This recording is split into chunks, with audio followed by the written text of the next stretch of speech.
everyone, welcome to Agriculum.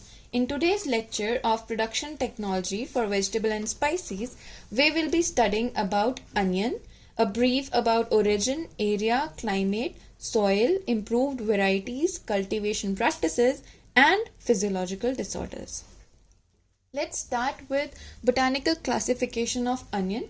The botanical name or scientific name is Allium cepa. The family is Amaryllidaceae and origin is Central and Southwestern Asia. Next is importance and uses. Onions को हम raw भी use करते हैं, उसके sauce बनाते हैं, soups में use करते हैं और अनियन का अचार भी बनता है. Next is very important, pungency is due to allyl propyl disulfide. It is although याद करना थोड़ा मुश्किल है तो मैं एक ट्रिक बता देती हूँ कि अलाइल और प्रोपाइल दो भाई थे, अलाइल प्रोपाइल, जिनकी वजह से सल्फाइड मर गया, सल्फाइड डाई सल्फाइड. तो if you can remember like that, allyl propyl disulphide onion में पंजेंसी के लिए रिस्पॉन्सिबल होता है. Next is it is used as flakes, powders, again pickles, and it heals bruises, wounds and relieves heat. तभी गर्मियों में हम onion को as salad crop खाते हैं because it helps in relieving the heat. Next is if you faint during the summers तो फिर आपको अनियन का जूस पिला सकते हैं. Bites and sore throat के लिए भी अनियन का जूस को कंज्यूम करते हैं. It has several health benefits such as heart health के लिए बहुत अच्छा होता है, jaundice के लिए, piles and digestion के लिए, it lowers the blood sugar level and cholesterol के लिए भी अच्छा होता है. आपकी ये इंटेस्टाइन्स एंड यूट्रस के लिए भी onion is very good. Next is area and production. India is one of the largest producers of onion in the world. China first producer है and globally India ranks second onion production में. Major onion growing states आते हैं Maharashtra, Madhya Pradesh, Karnataka, Gujarat, Bihar and Rajasthan. Area under cultivation आता है around 1.3 to 1.5 million hectares which varies by the year. Annual production होती है approximately 25 to 28 million turns. Onions are grown in all 3 seasons. ऐसा नहीं है सिर्फ समर्स में या सिर्फ विंटर्स में ग्रो होगा, all 3 seasons में ग्रो होता है, which is Kharif, late Kharif and Rabi.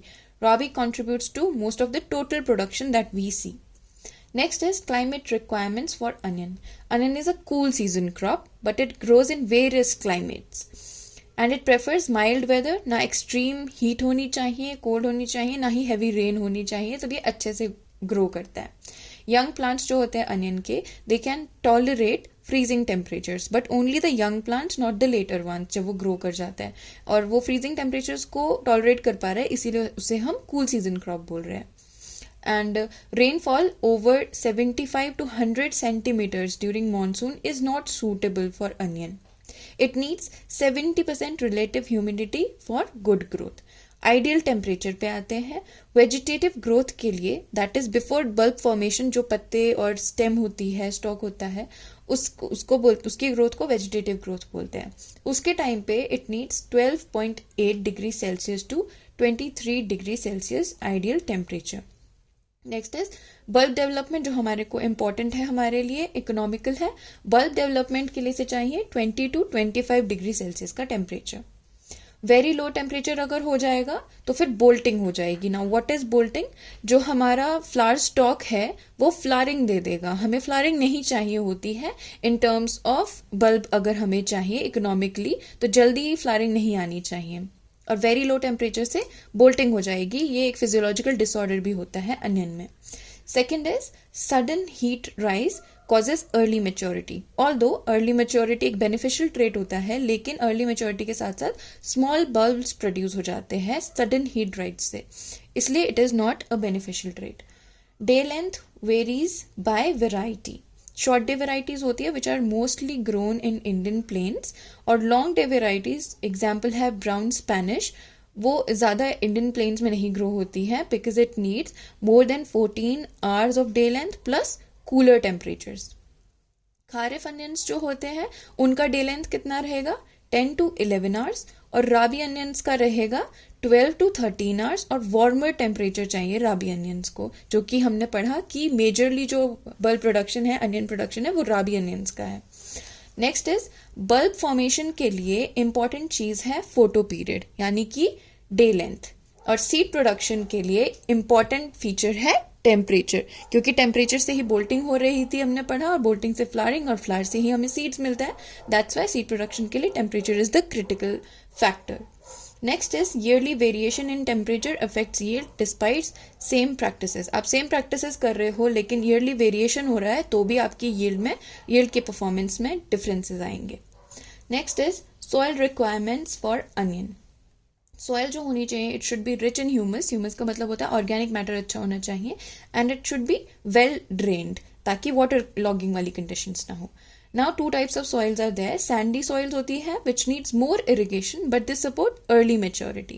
Next one is heavy soils. They cause misshaped bulbs और digging में भी problem आती है. Ideal soil कौन सी होगी? Which retains moisture, is easy to work upon और supports bulb growth. Optimum pH कितना रहेगा? 5.8 to 6.5 which is slightly acidic. Avoid highly alkaline और सलाइन सॉइल्स बिकॉज वो अनियन की ग्रोथ के लिए बेनिफिशियल नहीं होती है. Next is improved varieties. Onions are classified based on bulb का साइज कितना है, स्किन का कलर कैसा है, एंड टाइप ऑफ अनियन यानी कि कॉमन अनियन है या मल्टीप्लायर अनियन है, उसके बेसिस पे हम वेराइटीज को क्लासिफाई करते हैं अनियन की. फर्स्ट वन से शुरू करते हैं which is red coloured varieties. Red colour किससे आता है अनियन में? It is because of anthocyanin pigment. Now popular varieties कौन सी है रेड कलर्ड वेराइटीज में से? Agrifound dark red, Agrifound light red, Arka Niketan, Arka Kalyan. Then Pusa की आगे Pusa Madhavi, Pusa Ratnar, Pusa red, Pusa Riddhi, Udaipur 101, Udaipur 103, Bhima Raj and Bhima red. Next classification है हमारी खारिफ सीजन वेराइटीज की which are suitable for. Kharif season की कौन सी होती है? Which are suitable for rainy season. उनमें आती है Arka Kalyan, Arka Pragati, N53 and Arka Niketan. White skinned varieties कौन सी हो गई? Pusa white flat, Pusa white round, Punjab 48, Udaipur 102. जो व्हाइट स्किन्ड वेराइटीज होती है वो प्रोसेसिंग के लिए यूज करी जाती है मोस्टली.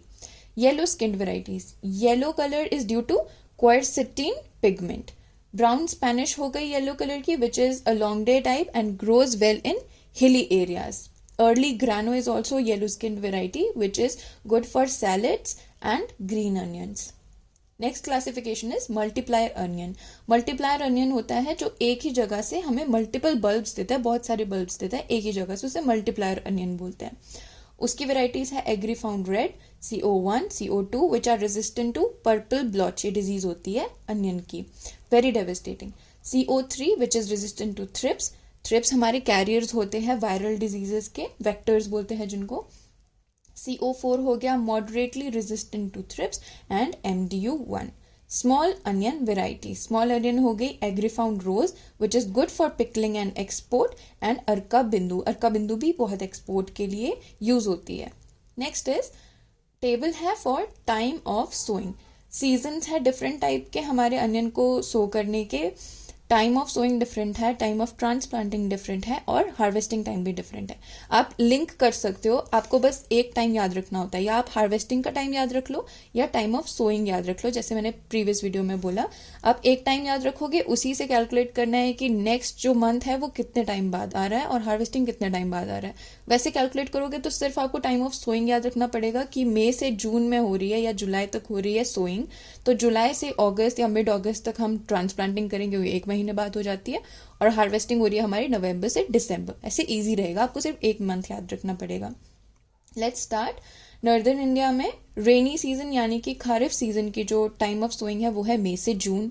अभी हमने पढ़ लिया. टाइम ऑफ ट्रांसप्लांटिंग जुलाई से अगस्त, एंड हार्वेस्टिंग नवंबर से दिसंबर में होती है.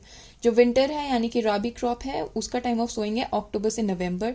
ठीक एक महीने बाद उसकी ट्रांसप्लांटिंग हो जाएगी दिसंबर से जनवरी, और हार्वेस्टिंग टाइम आ जाएगा मई से जून. तो एग्जाम में you can make your table very easily. Next is nursery raising. Raised nursery beds use करते हैं जिसके डायमेंशन होते हैं 15 to 22.5 centimetres high, 0.45 metres wide, and 3 to 4 metres long. 45 से 60 सेंटीमीटर्स का गैप रखते हैं बिटवीन बेड्स. किस लिए? ताकि वीडिंग और वाटरिंग ऑपरेशंस में हेल्प हो सके, इजी रह सके. Treat nursery soil with thiram या फिर Captaf @4 to 5 grams per meter square. Treat seeds, जो सीड्स हैं उनको ट्रीट किया जाए with thiram @2 to 3 grams per kg to prevent damping off disease, जो कि हमारी नर्सरी की मेजर डिजीज होती है. So in lines 5 to 7 centimeters apart, cover the seeds with fine compost या FYM and water lightly ताकि वो उसमें settle down हो जाए. Cover the beds with dry grass, इसको mulching बोलेंगे हम, या straw से till germination ताकि moisture retain हो सके और weed growth भी कम हो जाती है mulching से. Remove the grass immediately after germination. Spray 0.5% urea in if seedlings are weak. Seed rate कितना रहता है? 8 to 10 kgs per hectare. Nursery for 1 hectare requires 5% of the area. Transplant seedlings at 6 to 7 weeks. और dimensions कितना thick रहता है हमारा plant? 0.6 to 0.9 centimeters thick रहता है for kharif, and 8 to 9 weeks के बाद आप transplanting करो for rabi season crop. Now transplanting techniques क्या क्या है? Prepare the soil well with 4 to 5 plowings and levelings. Use flat beds for rabi and ridges for kharif. Transplant in the evening. अब ये flat beds for rabi and ridges for kharif हमने previous lecture में भी पढ़ा था कि ये जो फ्लैट बेड्स फॉर राबी है क्योंकि वो विंटर सीजन क्रॉप है इसलिए हम फ्लैट बेड्स लगाते हैं, और खारिफ जो है वो रेनी सीजन क्रॉप है इसलिए हम रिजेस बनाते हैं ताकि उसमें वाटर लॉगिंग ना हो जाए और ईजी वाटर ड्रेनेज रहे. ट्रांसप्लांट इन द इवनिंग होता है एंड स्पेसिंग रहती है 15 to 20 centimetres row to row spacing रहेगी और 5 to 10 centimetres plant to plant. Fertiliser requirements क्या है? FYM 200 to 300 quintals per hectare चाहिए. नाइट्रोजन चाहिए 60 to 150 kgs per hectare. Phosphorus है 35 to 150 kgs per hectare and potassium is 25 to 120 kgs per hectare. तो सबसे ज़्यादा हमें चाहिए phosphorus. Apply FYM before transplanting. Apply 50% of nitrogen plus full potassium and phosphorus at transplanting, and rest जो हमारा nitrogen बचा हुआ है उसको हम 5 to 6 weeks के बाद अप्लाई करते हैं. ये सब क्यों होता है? दैट इज नाइट्रोजन हम हाफ डोजेज में क्यों देते हैं? क्योंकि उसमें लीचिंग प्रॉब्लम होती है नाइट्रोजन के सारे फर्टिलाइजर्स में, वो लीच आउट कर जाता है with water. Next is irrigation. Onion की शैलो रूट्स होती है इसलिए उसको फ्रीक्वेंट इरिगेशन चाहिए होती है. इंटरवल वेरी करता है, कूल या फिर वीकली हॉट में 10 to 15 डेज का इंटरवल रखते हैं. क्रिटिकल स्टेज होता है 70 to 100 डेज आफ्टर ट्रांसप्लांटिंग क्योंकि उस टाइम पे बल्ब ग्रोथ हो रही होती है, तो वो क्रिटिकल स्टेज फॉर वाटरिंग है. अवॉइड ओवर वाटरिंग, नहीं तो बल्ब रॉट हो जाएगा क्योंकि ओवर वाटरिंग से वाटर लॉगिंग हो जाएगी और बल्ब्स को ऑक्सीजन नहीं प्रोवाइड होता है इसलिए बल्ब रॉट हो जाता है और साथ में पैथोजेंस भी बल्ब रॉट करवा देते हैं. Stop irrigation when leaves fall / mature, तो क्योंकि उसकी हार्डनिंग चाहिए, हमें अनियन का बल्ब चाहिए. अगर उस टाइम पे भी इरिगेशन देते रहेंगे तो हमारा बल्ब स्ट्रांग नहीं होगा, उसको हम हार्वेस्ट नहीं कर पाएंगे, इसलिए we have to stop irrigation. और कब? व्हेन लीव्स फॉल या फिर मैच्योरिटी स्टेज पे पहुंच जाता है. वीड मैनेजमेंट का क्रिटिकल पीरियड है 4 to 8 weeks. वीडिसाइड्स का यूज कर सकते हैं जैसे कि एलाक्लोर @2 liters per hectare या पेंडिमेथलिन @3 liters per hectare, that is before transplanting, followed by 1 to 2 hand weedings. Harvesting. Rabi onions जो है they are harvested 1 week after 50 to 70% neck fall. neck fall का मतलब जो उसका स्टॉक है वो फॉल कर जाता है, मतलब टूट जाता है, येलो हो जाता है और उसके बाद से वो गिर जाता है. तो पूरी जो आपकी फील्ड है उसमें जो 50 to 70% नेकफॉल आपने ऑब्जर्व किया उससे 1 वीक पहले आपको हार्वेस्टिंग करनी है राबी अनियन की.